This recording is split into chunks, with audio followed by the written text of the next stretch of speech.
How the master sees whether his pupil has Satori.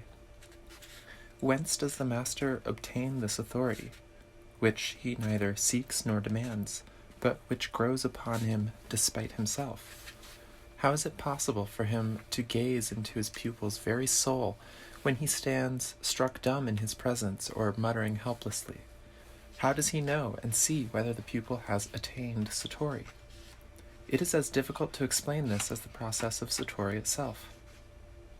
We must emphasize again that the illuminating vision is of such a nature that the pupil cannot give an articulate answer to the question obtained in the koan, since it is impossible to express it in verbal concepts.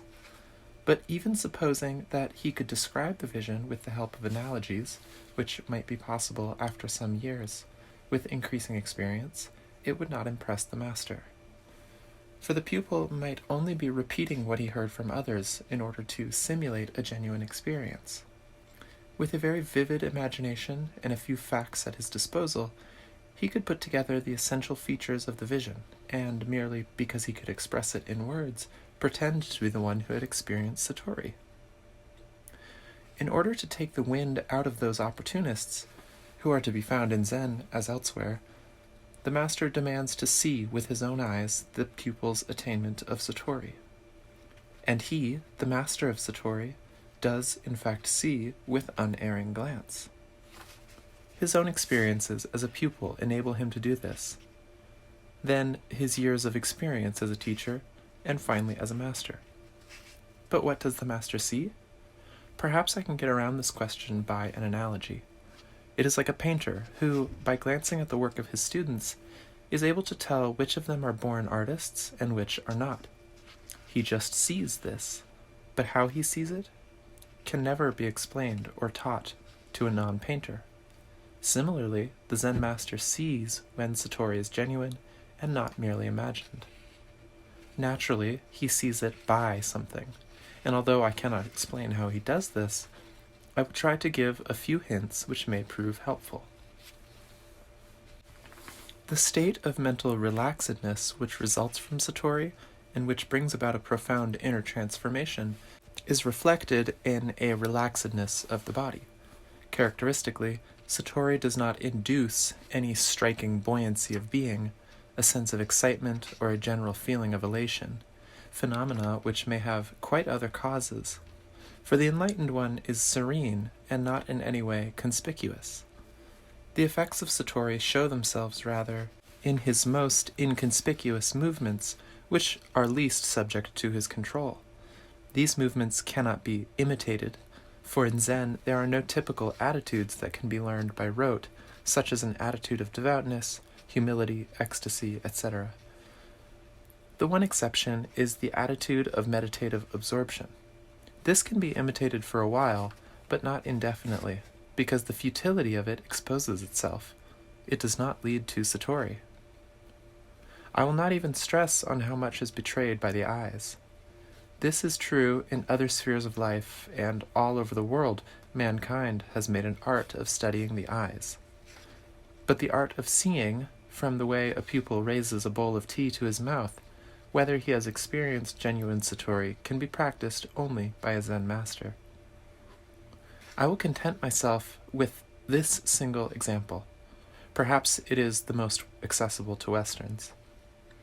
At any rate, it is quite certain that one who has experienced Satori not only sees things differently, but grasps them differently, in the most literal sense of the word.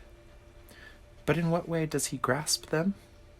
Not because he is in the presence of the master, awkwardly and self-consciously, not admiring their form, appreciating their value, not even in the case of the bowl, qua bowl. The importance of the bowl depends on what is in it. Not, on the other hand, not noticing it, as if you were sunk in thought, but rather as a potter would grasp it, feeling how it came into being, for it tells of a master's forming hand. He grasps it as though his hands were one with the bowl, so that they themselves become like a bowl, and when he withdraws them, still seems to bear its impress. He even drinks the tea differently from other people. He drinks it in such a way that he no longer knows whether he is the drinker or the drink.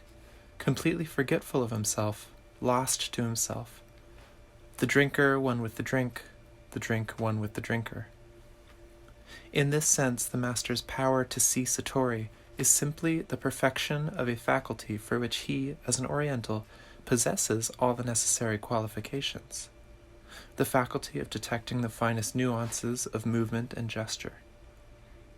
This astounding acuteness of observation may possibly have been developed by the pictographic writing, by the tendency of a Japanese to immerse himself in everything that happens, and lastly, by his love of nature. Whatever he observes enters into him. He drinks it in. We could give many examples of this attitude in Japanese life. The viewing of cherry blossom, flower exhibitions, flower arrangements, the enjoyment of landscape, of single trees. All this makes his observation of animals and people in motion more sensitive. One of the emperors was even worried by the question, with which foot does a crane start to mount a flight of steps? It is just these insignificant, involuntary movements which are significant for the master, as reflections of a genuine state not brought about by the will. If my Zen master were to read what I have just written, he would perhaps say, "Why be so complicated about something so simple? Why make so many words? To understand another person, to see into the most secret corners of his soul, is possible only through a relationship of solar plexus to solar plexus." That is to say, with long practice, you can acquire the ability to draw another person into your own field of power, which you spread around you in ever-widening rings. Not only human beings, animals and plants, but things too. Nothing can escape it. And anything that is drawn in is bound to reveal its nature and its name. The master, therefore, can already see through his pupil from his outward behavior, but still more from the way he tries to express himself when questioned. It is quite impossible for him to pretend to have something he hasn't, because there is nothing in Satori that can be conceived and expressed as an objective fact. It contains no truths which you can pick up and say by rote, but only a new way of seeing and apprehending. Either you have Satori or you haven't. You cannot invent it. And anyone who has himself studied for many years under a Zen master will no longer controvert his claim to see into the pupil's heart, to know where he stands, and above all, how much is genuine experience and how much is fantasy.